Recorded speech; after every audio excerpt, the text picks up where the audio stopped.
جیسے 14 رہبر عنایت فرمائے ہیں۔ سبحان اللہ سبحان اور اللہ۔ حق اور حقیقت یہ ہے کہ پروردگار عالم نے جیسے رہبر ہمیں شیعہ مکتب فکر کو عنایت فرمائے ہیں، ایسے رہبر نہ کسی اور مکتب فکر کو عنایت فرمائے تھے، نہ فرمائے ہیں، نہ پروردگار فرمائے گا۔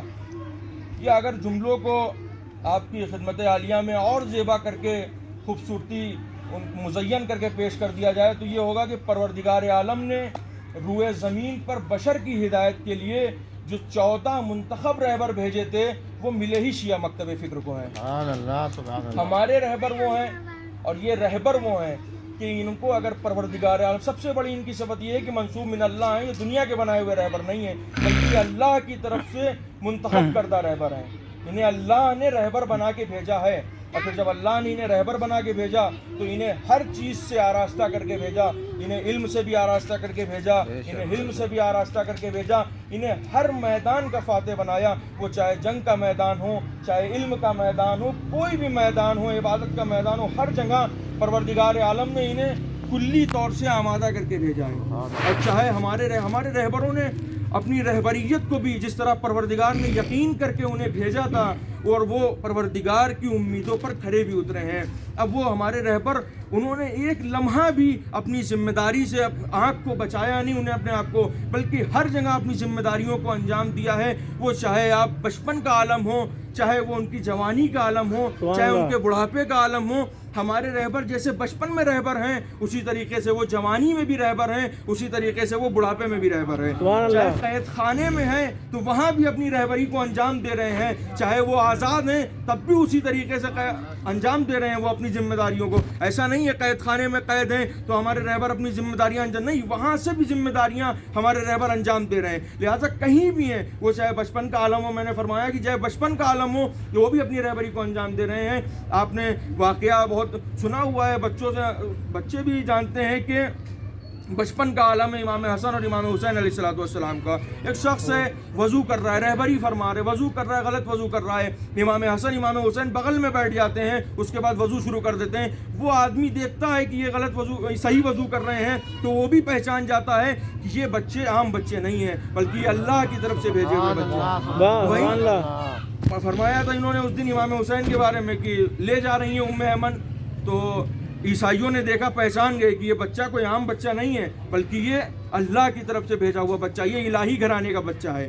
وہیں ایک واقعہ اور پیش کر دوں کہ جناب امام حسن علیہ السلام کا بچپن کا عالم ہے اور گہوارے میں لیٹے ہوئے ہیں امام۔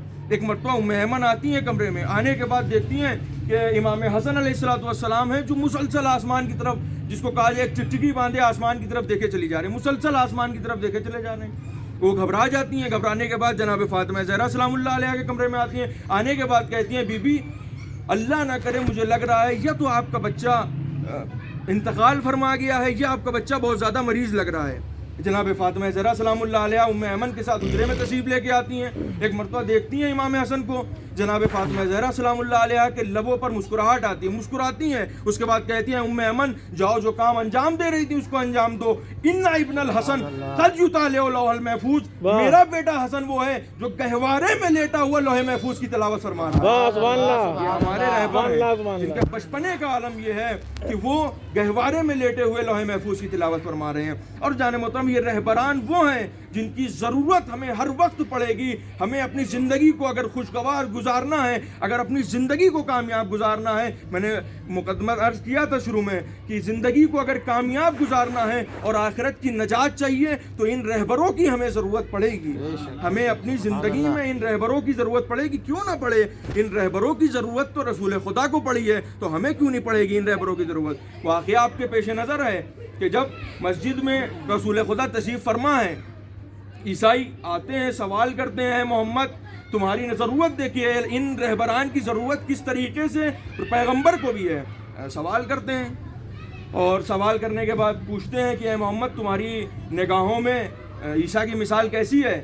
میرا محمد ارشاد فرماتا ہے چونکہ پیغمبر تو کچھ کہتے ہیں نہیں مگر وہ کہ جو ان پر وحی نازل ہوتی ہے، لہٰذا ہر دن کی طرح پیغمبر نے آیت پڑھی ان مثل عیسیٰ کمثل آدم خلقہ من التراب ثم قال له کن فیکون۔ میری محمد نے پیغمبر نے کہا میری نظر میں عیسیٰ کی مثال عیسیٰ کی مثال آدم جیسی ہے، خلقہ من التراب، جس طریقے سے ان کو اللہ نے تراب سے پیدا کیا، ثم قال له کن، پھر ان سے کہا کن ہو جاؤ، پھر وہ ہو گئے، فیکون، پس وہ ہو گئے۔ لہٰذا میری نظر میں عیسیٰ کی مثال آدم جیسی ہے، جس طریقے سے آدم سے کہا کن، اسی طریقے سے ان سے بھی کہا کن اور ہو جاؤ، یہ ہو گئے۔ لیکن عزیزان محترم دیکھیے ضرورت کہاں پہ ہمیں رہبران کی پڑتی ہے۔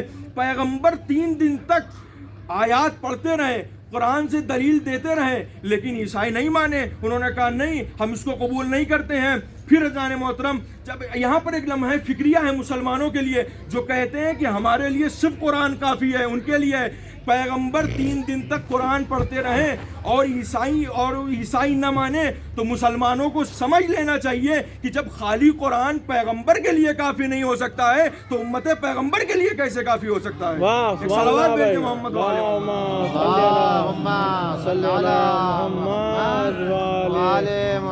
سبحان اللہ سبحان اللہ۔ جب خالی قرآن پیغمبر کے لیے کافی نہیں ہو سکتا ہے تو امت پیغمبر کے لیے کیسے کافی ہو سکتا ہے؟ اس کے بعد پھر پروردگار نے ارشاد فرمایا ٹھیک ہے نہیں مانتے ہیں تو بلائیے ان کو میدان میں، ان سے کہو اپنے مردوں کو لے کر آئے، اور ہم اپنے مردوں کو لے کر آتے ہیں۔ ان سے کہو اپنے مسلمان عورتوں کو لے کر آئیں، ہم اپنی عورتوں کو لے کر آتے ہیں۔ اپنے نفسوں کو لے کر آئیں، ہم اپنے نفسوں کو لاتے ہیں۔ اس طرح بیٹوں کو لے کر آئیں، ہم اپنے بیٹوں کو لاتے ہیں۔ لیکن یہاں پر ایک راوی تھا، اس نے جو ہے کیا کہتے ہیں اس کو کہا جائے تحریف کر دی، وہ اپنے والوں کو بھی اس میں شامل کرنا چاہتا تھا، وہ جن کو جو لعنتی تھے ان کو بھی اس میں شامل کرنا چاہتا تھا۔ تو اس نے اس کا ترجمہ اس طریقے سے میں نے پڑھا، اس نے پیش کیا کہ آیت کا ترجمہ اس طریقے سے کیا کہ تم اپنے مردوں کو لے کر آؤ، ہم اپنے مسلمان مردوں کو لے کر آتے ہیں۔ تم اپنی عورتوں کو لے کر آؤ، ہم اپنی مسلمان عورتوں کو لے کر آتے ہیں۔ تم اپنے بچوں کو لے کر آؤ، ہم اپنی مسلمان عورتوں کو لے کر آتے ہیں۔ عزیزان محترم پیغمبر پہنچے، کتنے آدمی پیغمبر میدان میں لے کر پہنچے؟ صرف 4۔ تو کہنے دیجئے کہ جب پیغمبر کو بھرے مدینہ میں کیا صرف 4 مسلمان زہرا کے ہی گھر سے ملے؟ سبحان اللہ۔ پیغمبر کو 4 مسلمان ملے بھی تو زہرا کے گھر سے ملے۔ کون ہے آپ کے سامنے؟ امام حسن علیہ السلام ہے، امام حسین ہے، اور عصمت ہے، اور رسالت و امامت کے درمیان حصار میں عصمت چل رہی ہے، اور پردے کا یہ عالم ہے کہ رسالت کے قدم پڑھ رہے ہیں تو انہی پر جو ہے جناب فاطمہ زہرا عصمت کے قدم پڑھ رہے ہیں۔ پردے کا دیکھیے کتنا لحاظ ہے کہ زہرا کے قدموں کی نشانوں کو بھی جو ہے کوئی نہ دیکھ سکے، یہ ہے پردہ۔ پھر اس کے بعد گئے اس سلسلے کی مقدمے کی آخری بات، اس کے بعد جو موضوع بحث ہے اس پر آتے ہیں انشاءاللہ تعالی کہ یہ گئے، اب دیکھیں مباہلے میں پہنچے۔ امام حسن علیہ السلام کی عمر کیا ہے؟ امام حسن علیہ السلام کی ولادت ہوئی 15 رمضان سن 3 ہجری میں، اور امام حسین کی ولادت ہوئی 3 شعبان، جو مشہور ہے وہ 3 شعبان سن 4 ہجری میں ہوئی۔ تو جان محترم اس حساب سے، اور یہ واقعہ جو مباہلے کا پیش آیا یہ ہوا 9 ہجری میں، اس حساب سے امام حسن علیہ السلام کی عمر ہے 6 سال، امام حسین کی ہے 5 سال۔ یہ سن 5 اور 6 سال کے بچے جب اتنی سی عمر میں، 6 سال کی عمر میں، اور سن 9 ہجری میں کہاں جا رہے ہیں؟ پیغمبر کی رسالت کی گواہی دینے کے لیے جا رہے ہیں، قرآن کی صداقت کی گواہی دینے کے لیے جا رہے ہیں، جہاں عیسائی نہیں مانے تھے، قرآن کی صداقت کی گواہی دینے کے لیے جا رہے ہیں، خدا کی وحدانیت کی گواہی دینے کے لیے جا رہے ہیں۔ تو جان محترم جب یہ سن 9 ہجری میں 6 اور 5 سال کے بچے یہ سن 9 ہجری میں قرآن کے صداقت کی گواہی دے سکتے ہیں، پیغمبر کی رسالت کی گواہی دے سکتے ہیں، خدا کی وحدانیت کی گواہی دے سکتے ہیں، تو یہ 11 ہجری میں باغ فتح کی گواہی کیوں نہیں دے سکتے ہیں؟ سبحان اللہ بھائی، سبحان اللہ سبحان اللہ۔ 5 اور 6 سال کے بچے سبحان اللہ 9 ہجری میں رسول کے رسالت کی گواہی دے سکتے ہیں، صداقت کی گواہی دے سکتے ہیں، قرآن کی، خدا کی وحدانیت کی گواہی دے سکتے ہیں، تو سن 11 ہجری میں باغ فتح کی گواہی کیوں نہیں دے سکتے؟ یہ رہبران وہ ہیں۔ جان محترم میں نے جس آیت کریمہ کو آپ کے سامنے پڑھنے کا شرف حاصل کیا، اس میں پروردگار عالم ارشاد فرما رہا ہے، پوری آیت سے بحث نہیں ہے، اس میں پروردگار ارشاد فرما رہا ہے وعد اللہ المؤمنین والمؤمنات، ہم نے مومنین اور مومنات سے وعدہ کر لیا۔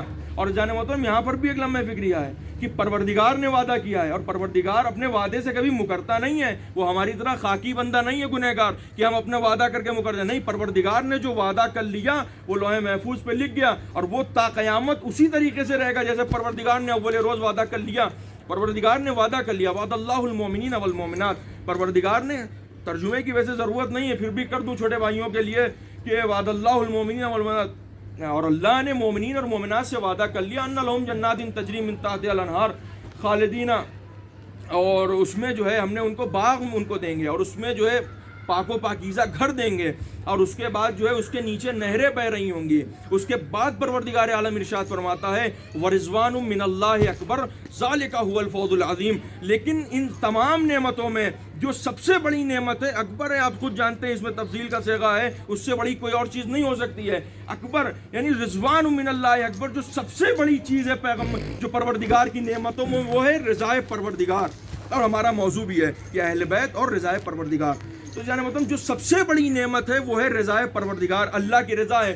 اللہ نے ہمیں اچھے گھرانے میں پیدا کیا، اللہ نے ہمیں اچھی زوجہ عطا کی، بچے دے دیے، اس کے علاوہ جو ہے اللہ نے ہمیں گاڑی دے دی، گھوڑا دے دیا، پیسہ دے دیا، دنیا بھر کی تمام نعمتیں دے دی، اور اس کے بعد سب کچھ دے دیا، ہر چیز سے ہمیں ہر نعمتوں سے مزین کر دیا۔ لیکن جو سب سے بڑی نعمت ہے، جو جنت سے بھی افضل نعمت ہے، وہ